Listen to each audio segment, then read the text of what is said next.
Republicans, of course, tend to dominate Idaho elections when it comes to statewide and congressional offices, and the GOP is hoping to continue that trend tonight. Now, senior reporter Don Nelson checks in from the GOP watch party in Meridian, and he's going to join us now with the very latest on what's been going on out there at the GOP, and he's also joined by, looks like, Jim Risch out there.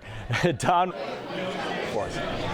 You know your politicians, of course. This is Senator Jim Risch. All smiles tonight because if the numbers hold up, Senator Risch, you tell me what happens. Well, the big smile is they just called the U.S. Senate race in Ohio.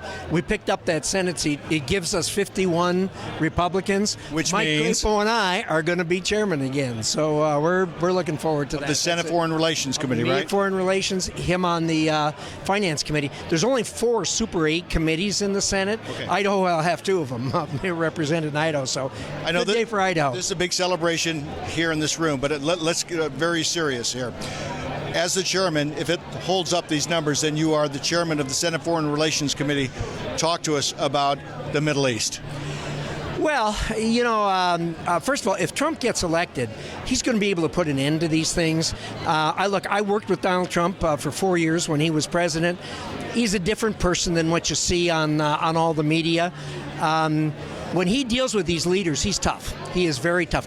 There's nobody that hates war more than Donald Trump does. He just really dislikes it, and he will put an end to both of them that we've got going on. How he does it, we'll see. We'll give him some space to get there, but I'm convinced he will end these fairly quickly if he's elected president. A concern that Putin's bringing in North Korean troops to fight in Ukraine. Of course.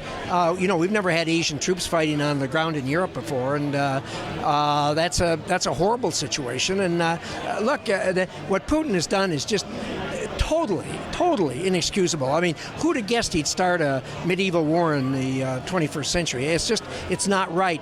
I've seen the film of what they've done there. It's awful, just horrendous what they've done to the Ukraine. Senator Risch, last question for you. Assure the Americans and the Idahoans who did not support Donald Trump tonight, if he holds on to these numbers, assure them that everything will be okay, in your view. It's going to be okay. Look, I worked with him for 4 years. He has idiosyncrasies that people don't like.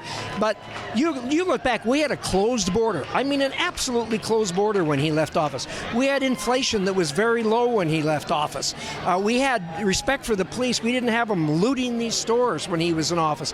I really think that he's going to settle this country down.